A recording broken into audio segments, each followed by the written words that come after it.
गुरु बाबा ठीक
बाबा सती हरिया छठ पलक के तू बात कर लो सुनो कतेक बेर भाग लो फिर तू अपना भोजन नहीं कर बाबा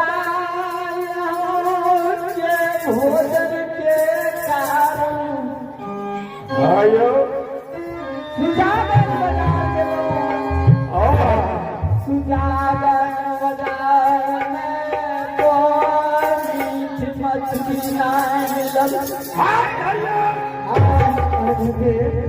सुजागर बाजार भोजन हमरा करेगा कि नहीं करेगा से बोलो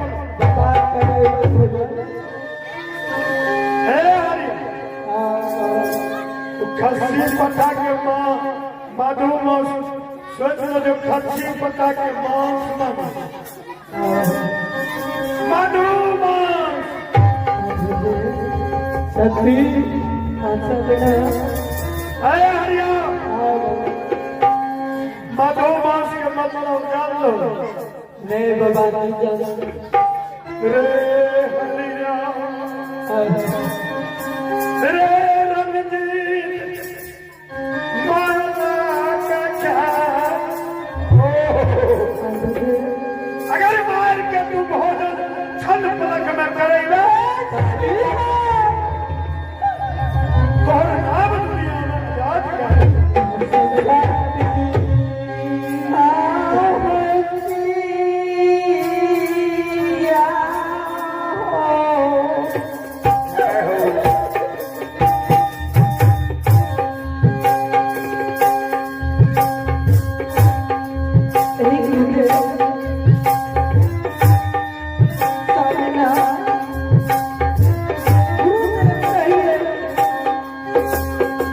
Let's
सखी सजना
माँ देखे कि बहुत देर से दुनू बेकरी हंट करे छी की बात छी माँ हमरा के कुछ नहीं भेले बेटा समझल बेटा रणजीत हो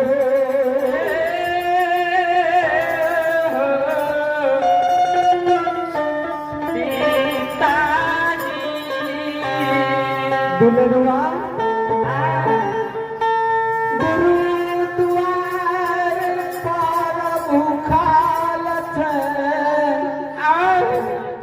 गुरु होने के लिए व्याकुल है गुरु बना मधु मांस माल कई भोजन सगले गुरु ठीक देख तय मिले बेटा हमरा माल गुरु के भोजन करा दो हे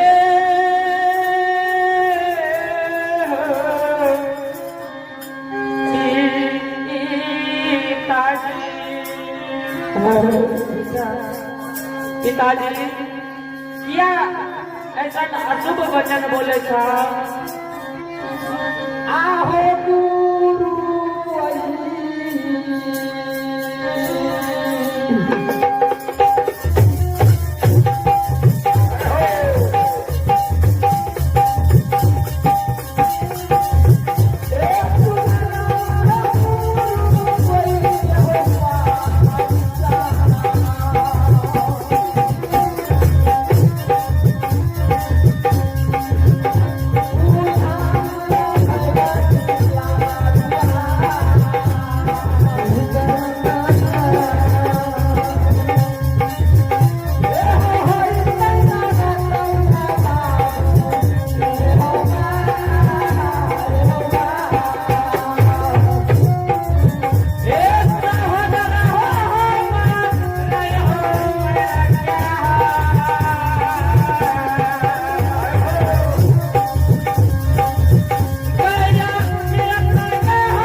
की बात से बड़ा देरी क्या रहा है? भोजन करेबे कि नहीं करेबे? हम चल जाबे।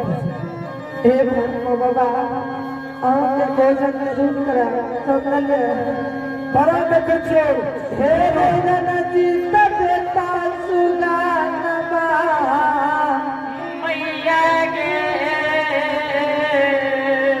हमरा मन के बिगड़ा भगवान के भोजन करना नहीं माँ, तोहर और पिताजी के जिंदगी बच रहे का हमरा संग अनेकों पुत्र अवतार ले तो पुनीतपुर नगर में आये सुनी जो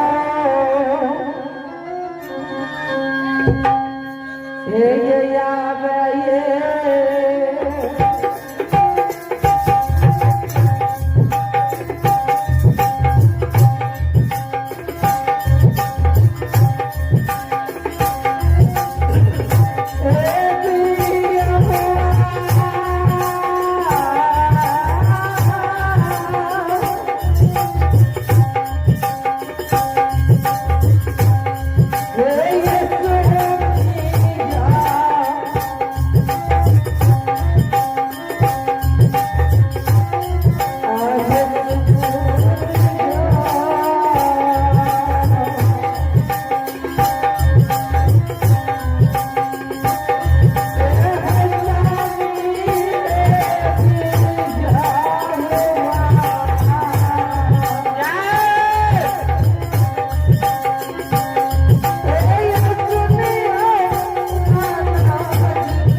करा देबे बाबा। हाँ बहुत मिलन है राम जी।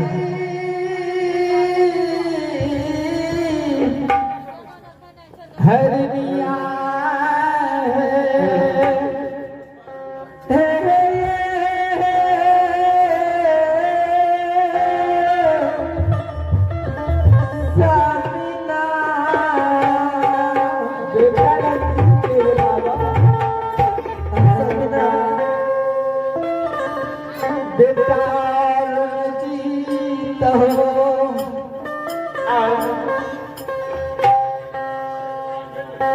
बेटा हाँ पिताजी।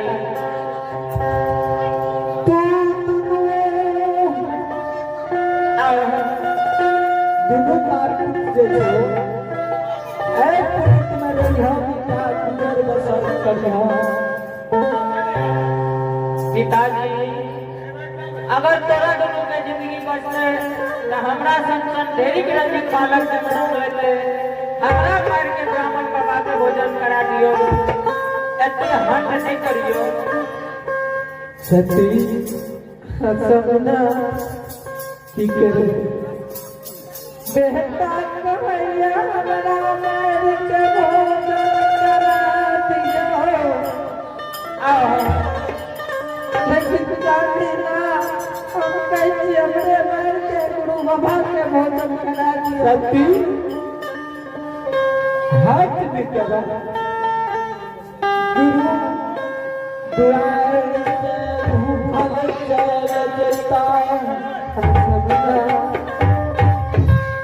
कलंक लग जाता दुआर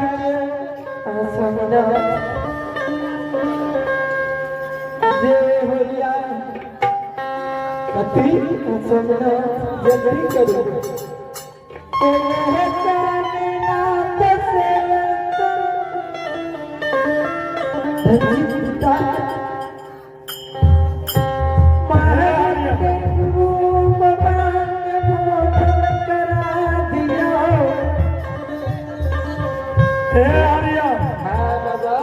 तेरे काने खिजे छी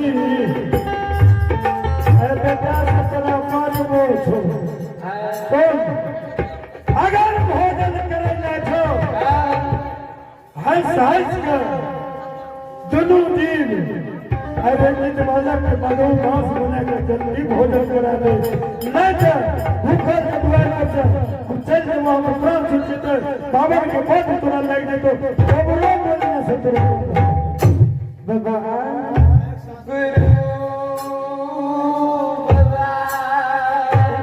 आज से यहाँ सुनने के लिए चाहिए हंस हंस कर जल्दी कर जल्दी समझना बेटा के लिए तुम्हें छिटियो। समझना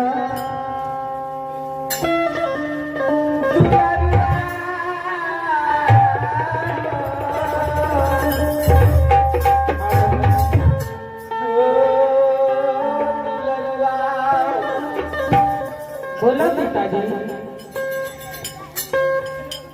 गुरु मुखर से जता दुआर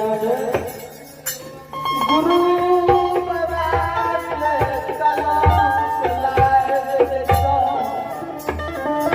ठीक है पिताजी, हमरे पैर के गुरु बाबा के मधुमंत भोजन करा दो।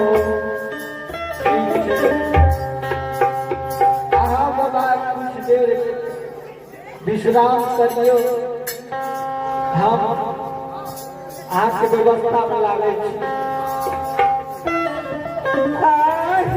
छाती या